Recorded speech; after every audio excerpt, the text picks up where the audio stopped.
Rice Sheikh को तो वहाँ अंदर जाने के लिए भी इजाज़त नहीं थी। आधा घंटा वो बाहर खड़े थे, जो मुझे मालूमात मिली है। बहुत रिक्वेस्ट की है कि भाई मैं आमदार हूँ, मुझे कम से कम बैठने की जगह दी जाए। तो उनको बुलाया गया, तो वहाँ अवार्ड साहब के बाजू में जगह थी, वहाँ वो बैठे। वो फ़ोटो खींच के और फ़ोटो पूरा चलाना चालू किए। वही जो उनकी पुरानी आदत है, फ़ोटो निकालना और चलाना, वो सुधरने वाले नहीं। अभी तक के खामोश थे रईस शेख साहब। फिर आमदार रईस शेख साहब 2-3 दिन पहले उन्होंने सोशल मीडिया के थ्रू डाला है कि वो राजेश टोपे से मिल के आए और आईजीएम की समस्या बात करके आए। वो तो जब से आमदार बने, जब से यही बात बोले, मिल के आए, बात कर रहे हैं। अब काम करने हम जा रहे हैं। अब उनको मालूम पड़ चुका है कि हम उनका दौरा यहाँ करवाने वाले हैं, बहुत जल्द वो आने वाला, और आईजीएम का कोई ना कोई मामला इंशाल्लाह हल होएगा। तो खाली क्रेडिट लेने के लिए वो हर जगह पहुँच जाते हैं। हमारा पश्चिम का जो एमएलए है बेचारा भोला है, रईस शेख जैसा चैप्टर नहीं है। वो दूसरे के बेटे को अपना बेटा नहीं बोलता है। इनकी आदत हो गई है दूसरे के बेटे को अपना बेटा बोलने की। और सिर्फ उनका पश्चिम का आमदार का भी कोई परफॉर्मेंस अच्छा नहीं है। 5 साल पहले का और ये 2 साल मिलाकर देखा जाए, उन्होंने कोई काम नहीं किया है। लेकिन अगर जिस दिन वो भी लंबी लंबी देंगे, तो उनको भी हम लंबी लंबी हम भी बताएंगे क्या देने का। Please subscribe our YouTube channel Vivanji Mirror. Press bell icon to get more notification. Follow on Facebook. Join with us on WhatsApp 7888161661. शोभ भाई, क्या कहेंगे, ये जो आज आपने प्रेस कॉन्फ्रेंस बुलाई है, तो क्या इसका मकसद है और किस सिलसिले में जो है, किस संदर्भ में बुलाई है? सबसे पहले आज जितने भी इलेक्ट्रॉनिक मीडिया वाले जो आए हुए हैं, मैं उनका बहुत बहुत शुक्रिया अदा करता हूं कि आप मेरे एक आवाज़ पे आप सब लोग यहाँ पे आए हैं। आज विषय है टोरेंट पावर को लेके और आईजीएम हॉस्पिटल को लेके। तो मैं आपको बताता चलूँ कि 14/12 को एक मीटिंग लगाई गई थी अजीत दादा पवार साहब के इधर। उस पावर को लेके उस मीटिंग के अंदर अजीत दादा पवार साहब ने एक लेटर वहाँ पे निकाला था, अविनाश सोलवट खासगी सचिव। और इसमें जिन लोगों को बुलाया गया था, उनका नाम आपको बताते चलो। डॉक्टर नितिन राउत, माननीय मंत्री ऊर्जा, डॉक्टर जितेंद्र आवाड साहब, श्री प्राजक तानपुरे साहब, अपर मुख्य सचिव वित्त विभाग, अपर मुख्य सचिव नियोजन विभाग, अध्यक्ष व व्यवस्थापक संचालक महावितरण, व्यवस्थापक संचालक टोरेंट पावर, अन्य सर्व संबंधित अधिकारी। इतने लोगों को इस मीटिंग के अंदर बुलाया गया था। और मैंने 10 दिन पहले नूरी नगर में एक प्रोग्राम हुआ था, वहाँ पे ही मैंने कहा था कि रईस साहब जो हमारे पूर्व के आमदार हैं, आप मेहरबानी करके दूसरों का काम अपना काम मत बताइए, जो सच्चाई है वो बताइए। तो इस मरतबा भी मुझे जनता को बताना इसलिए बहुत ज़रूरी है कि इस मीटिंग के अंदर उनको बुलाया नहीं गया था। ये आप लोगों के कैमरा के माध्यम में मैं जनता को बताना चाहूँगा कि आप लोग ये देख लीजिए, रईस शेख को कहीं भी इस मीटिंग में बुलाया नहीं गया है। और मीटिंग ख़त्म होने के बाद उन्होंने ये बताया कि उनका फ़ोटो और न्यूज़ चलने लगी। मैंने भी व्हाट्सएप पे देखा कि रईस शेख ने वहाँ पे आवाज़ उठाई भिवंडी के लिए कि एमएसएबी के टाइम का पावर बिल माफ़ होना चाहिए। ऐसा वहाँ कुछ नहीं है। इनको मालूम पड़ा वहाँ मीटिंग रखी गई है। ये मीटिंग जितेंद्र आवाड साहब के लेटर पे लगाई गई है। ये मीटिंग मुमरा, कलवा, कौसा व सिर वहाँ की लगाई गई थी, लेकिन वहाँ पे जितेंद्र आवाड साहब ने खाली मुमरा के लिए नहीं, भिवंडी के ताल्लुक से भी उन्होंने आवाज़ उठाई। और उसमें उन्होंने ये मांगनी की कि जो भी एमएसएबी टाइम का बिल बाकी है वो माफ़ किया जाए, ब्याज माफ़ किया जाए। दूसरा, मीटर का रेट बहुत बढ़ गया है। मुमरा में भी कुछ सलाम एरिया है, भिवंडी में भी बहुत सलाम एरिया है, और रेट ज़्यादा होने की वजह से लोगों को बहुत तकलीफ़ आ रही है। मीटर का भाव जो भी रेट है उसका आधा किया जाए। बहुत से टोरेंट पावर के ताल्लुक से जो भी मांगनी थी, हमारे माननीय श्री जितेंद्र आवाड साहब ने रखी। रईस शेख को तो वहाँ अंदर जाने के लिए भी इजाज़त नहीं थी। आधा घंटा वो बाहर खड़े थे, जो मुझे मालूमात मिली है। बहुत रिक्वेस्ट की है कि भाई मैं आमदार हूँ, मुझे कम से कम बैठने की जगह दी जाए। तो उनको बुलाया गया, तो वहाँ आवाड साहब के बाजू में जगह थी, वहाँ वो बैठे। वो फ़ोटो खींच के और फ़ोटो पूरा चलाना चालू किए। वही जो उनकी पुरानी आदत है, फ़ोटो निकालना और चलाना, वो सुधरने वाले नहीं हैं।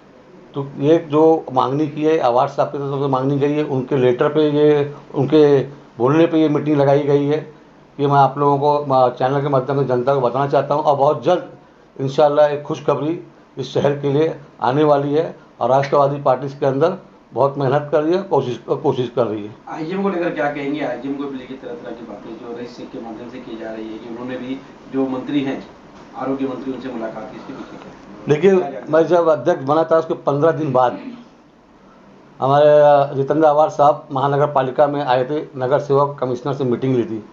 उस वक्त मैंने आईजीएम हॉस्पिटल के बारे में आवाज़ उठाया था और उसी दिन उन्होंने कह के गया था कि बहुत जल्द आईजीएम हॉस्पिटल का हम लोग जो भी मामला है काम करेंगे, सल्टाने काम करेंगे।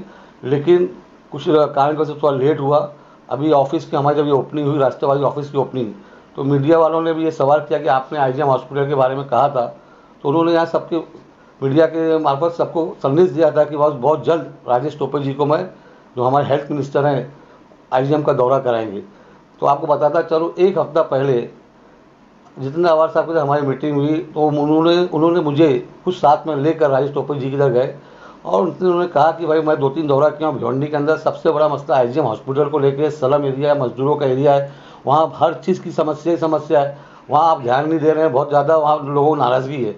तो वहाँ पे राजेश टोपे जी ने कहा ठीक है, मुझे थोड़ा सी कुछ मालूमात है वहाँ के बारे में, मैं बहुत, आप क्या चाहते हैं? तो हमने यही मांगनी की। आवार साहब ने कहा कि आपको हमारे साथ पहले चल के वहाँ का दौरा करना है, तो आपको समझ में आएगा क्या सच्चाई है क्या नहीं है, आपको यहाँ पे पूरी बातें बताई नहीं जाती है। तो उन्होंने कहा ठीक है, ये अधिवेशन है, ये ख़त्म होता है, आवार साहब मैं आपके साथ खुद चलता हूँ और शोएब भाई आपके साथ हम आते हैं, आईजीएम का दौरा करके जो भी वहाँ का मामला आता है मैं खुद प्रेस कॉन्फ्रेंस लूँगा और आह्वान करूँगा। लेकिन फिर इसके अंदर अभी 2-3 दिन से अभी तक के खामोश थे रईस शेख साहब। फिर आमदार रईस शेख साहब 2-3 दिन पहले उन्होंने सोशल मीडिया के थ्रू डाला है कि वो राजेश टोपे जी से मिल के आए और आईजीएम की समस्या बात करके आए। वो तो जब से आमदार बने जब से यही बात बोल रहे, मिल के आए, बात कर रहे हैं। अब काम करने हम जा रहे हैं, अब उनको मालूम पड़ चुका है कि हम उनका दौरा यहाँ करवाने वाले हैं, बहुत जल्द वो आने वाला और आईजीएम का कोई ना कोई मामला इंशाल्लाह हल होएगा। तो खाली क्रेडिट लेने के लिए वो हर जगह पहुँच जाते हैं और ये उनको अपनी स्टाइल चेंज करना पड़ेगा, नहीं तो इनको आने वाले वक्त में बहुत तकलीफ उठाना पड़ेगा और जनता इनको छोड़ेगी नहीं। पश्चिम के विधायक को लेकर क्या कहना चाहेंगे? क्या पश्चिम के विधायक, जिस तरह से पूर्व भिवंडी शहर में 2 विधायक हैं, विधायक देखा जाए तो एक दूसरे टर्म के, एक पहले टर्म के, काम के बारे में क्या कहना चाहेंगे? क्या वाकई काम हो रहा है भिवंडी शहर में विधायकों के माध्यम से? क्योंकि पश्चिम में भी एक विधायक है, क्या उनका भी काम नहीं है? वो भी क्या? देखिए, मेरे तक कुछ बातें आई, मुझे किसी ने कहा कि शोएब भाई खाली रईस शेख के बारे में बोला जा रहा है, पश्चिम के विधायक के बारे में बोला क्यों नहीं जाता। तो मैंने एक चीज़ ये कहा कि हमारा पश्चिम का जो एमएलए है बेचारा भोला है, रईस शेख जैसा चैप्टर नहीं है, वो दूसरे के बेटे को अपना बेटा नहीं बोलता है। इनकी आदत हो गई है दूसरे के बेटे को अपना बेटा बोलने की। तो ये जो रईस शेख फेंकते हैं, इतना फेंकाड़ू है, तो उनके बारे में हमको बताना पड़ा कि भाई अगर इतना फेंके होते और काम हुआ होता तो हम रईस शेख के बारे में भी नहीं बोलते। रईस शेख काम कुछ नहीं कर रहे, अब खाली मोदी से ज़्यादा खतरनाक फेंक रहे हैं। मोदी जी का मुकाबला अगर रईस शेख से किया जाए, रईस शेख जीते, मेरी नज़र में जीत गए। तो इसलिए रईस शेख के बारे में बोला जा रहा है कि वो जनता को गुमराह कर रहे हैं और माइनॉरिटी के नाम पे जो यही बोला जाता है माइनॉरिटी के ही एमएलए उनके बारे में बोला जाता है, ऐसा नहीं है। हमारे लिए चाहे माइनॉरिटी का हो चाहे कोई भी धर्म का हो, आमदार आमदार है। लेकिन पश्चिम का आमदार जो है वो अगर कुछ काम नहीं कर रहा है तो लंबी लंबी फेंक नहीं रहा है कि हाँ मैं ये कर दिया, मैंने वो कर दिया, मैंने ये कर दिया। अब एक बात बताऊँ आपको, पश्चिम के अंदर हमारा आता है एसटी स्टैंड, उसका रईस शेख से क्या लेना देना पश्चिम से? उसको ये भी नहीं मालूम मेरी हद क्या है। अब बोलता 50 लाख रुपया मैंने निधि दिया, और एसटी स्टैंड की हालत जाके देखो, वो 50 लाख रुपया दिया कहाँ, गया कहाँ? अभी एक महेश चौकड़े ने कुछ ओपनिंग किया है 2-3 दिन पहले, वहाँ पे अपना डोबिता स्टेडियम के अंदर इंडोर गेम्स है सब, उसके अंदर कबड्डी है, उसके अंदर वॉलीबॉल है, उसके अंदर फुटबॉल है। वो चाहता तो बहुत प्रचार कर सकता था, लेकिन उसने किया काम, अपनी निधि दिया, उसको जितना उसको करना था किया, लेकिन फेंक तो नहीं रहा लंबी लंबी। ये फ़र्क है दोनों में। वैसे उनका पश्चिम का आमदार का भी कोई परफॉर्मेंस अच्छा नहीं है, 5 साल पहले का और ये 2 साल मिलाकर देखा जाए उन्होंने कोई काम नहीं किया है। लेकिन अगर जिस दिन वो भी लंबी लंबी देंगे तो उनको भी हम लंबी लंबी हम भी बताएंगे क्या देने का। फिर शोएब भाई, जिस तरह से आपने मीटिंग में बताया कि मीटिंग में उनको बुलाया नहीं गया था, तो वो हो सकता है कि कोई और मीटिंग में गए होंगे रईस शेख और ये मीटिंग नहीं होगी, ये भी तो हो सकता है ना कि उनकी कोई और मीटिंग होगी जिनके बारे में बात कर रहे हैं। देखिए, ये जो मीटिंग है ये ऑफिशियल मीटिंग बुलाई गई है, और जिनका नाम लिखा रहता सिर्फ उनको ही अंदर एंट्री होती है। मैं भी इतने सारे सियासत में हूँ, मुझे मालूम है। ये अब कहाँ गए थे क्या नहीं गए, इनको कहीं से मालूम पड़ा कि वहाँ मीटिंग लगाई गई है, तो ये पहुँच गया कि कहीं जितेंद्र अवार्ड ना ले जाए। ये अपना चुपचाप वहाँ गए थे मीटिंग में, क्योंकि वहाँ अवार्ड साहब के पी जिनसे हम लोग मालूमात लिए वहाँ थे। फ़ोटो जो है वो निकाला उन्होंने बरोबर, तो फ़ोटो अगर जब उतना निकाल सकते हैं तो बोलते खड़े वक्त या बोलते वक्त वो भी सब फ़ोटो निकाल सकते थे ना। ये क्यों बोले मैंने मांगनी किया, तुम ये बोल हाँ मैं वहाँ पे मौजूद था जब ये मांगनी हुई। फ़र्क है दोनों चीज़ें बोलने में। जिस तरह से आपने कहा कि जितेंद्र अवार्ड साहब के माध्यम से वही मीटिंग लगाई गई थी, तो क्या भिवंडी शहर में अवार्ड साहब का यानी हम कह सकते हैं एक मंत्री का फोकस है, तो क्या शहर में बदलाव वाकई होने वाला है कि ये राजनीतिक स्टैंड है, क्योंकि आगे देखा जाए आगामी चुनाव भी नजदीक है। अच्छा एक बात बताइए, अभी हम लोग कुछ करते हैं तो आप लोग काम करने का बोलते हो राजनीतिक स्टैंड है। मोदी जी कितना काम किए, कुछ काम करते हैं क्या? राजनीतिक स्टैंड वो बीजेपी करती है, राष्ट्रवादी नहीं करती है। यहाँ पे अवार्ड साहब को इंटरेस्ट है, उनको यहाँ के इनका अगर दर्द समझ में आया है, माइनॉरिटी का शहर उनके बाजू में ही है, मुमरा के बाजू में, और उनको इसलिए जो हमदर्दी है कि मुमरा और भिवंडी जुड़ा हुआ है और एक दूसरे की रिश्तेदारी बहुत है, तो वहाँ पे उनके रिश्तेदार लोग उनके बोलते हैं भिवंडी पे भी ध्यान दो, तो भिवंडी में वो इंटरेस्ट लिए और ये कोई राजनीतिक स्टैंड इंशाल्लाह कुछ ना कुछ रिजल्ट आपको मिलेगा, ये मैं आपको विश्वास दिलाता हूँ। टोरेंट की ज्यादती और आईजीएम का भ्रष्टाचार कब खत्म होगा भिवंडी के अंदर? देखो टोरेंट की ज्यादती तो बहुत, उसके लिए भी हम लोग एक एक स्टेप उठा रहे हैं। अभी आईजीएम का मामला हो जाता है तो एक राशन डिपार्टमेंट में बहुत बड़ा भ्रष्टाचार चल रहा है, एक उसको उठाना है हमको, उसमें हमारे मंत्री छगन भुजबल साहब हैं।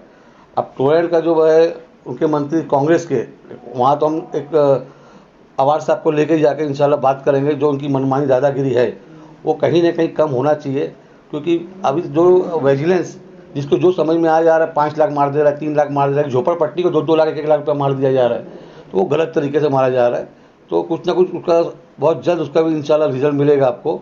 और आईजीएम को मैंने आपसे कहा अधिवेशन के बाद मंत्री जी खुद आ रहे हैं, तो आप लोग सब वहाँ पे रहेंगे ही, आप उनसे सवाल करिए भाई पब्लिक ये इलेक्शन स्टैंड है कि खाली क्या है, उसमें आप लोग पूछ लीजिए। जिस तरह से देखा जाए भिवंडी शहर में टोरेंट पावर कंपनी को लेकर सभी पार्टी के नेता थे, लेकिन कहीं ना कहीं आज पिछले 1 महीने से देखा जा रहा है कि टोरेंट पावर को लेकर एक मंत्री काफी इंटरेस्ट ले रहे हैं। तो कहीं ना कहीं हम कह सकते हैं कि टोरेंट पावर कंपनी के ऊपर मतलब एक मंत्री का नजरिया, तो टोरेंट पावर की दादागिरी कहीं ना कहीं खत्म होना चाहिए, क्योंकि एक मंत्री उनके ऊपर फोकस कर रहे हैं। तो इस पर क्या लगता है, क्या टोरेंट पावर की दादागिरी वाकई खत्म हो जाएगी? मैंने आपसे क्या कहा, पहले स्टार्टिंग में कह दिया है कि मीटर का आधा रेट करने की मांगनी की गई है, और अभी हुआ नहीं है। अभी मांगनी की गई है अधिवेशन के अंदर। इसका जो भी वो रखना रहता है वो अजीत दादा पवार साहब पास करवा के लेंगे इंशाल्लाह, और वो पास हो जाएगा। आधा पैसा सिर्फ मुमरा के लिए रहेगा, भिवंडी के लोगों को भी फायदा मिलेगा इसका? अभी फिलहाल तो वो दोनों के लिए मांगनी की है। क्या वो पहले मुमरा का होता है भिवंडी का होता है, नहीं मुझे मालूम, मांगनी दोनों के लिए की गई है।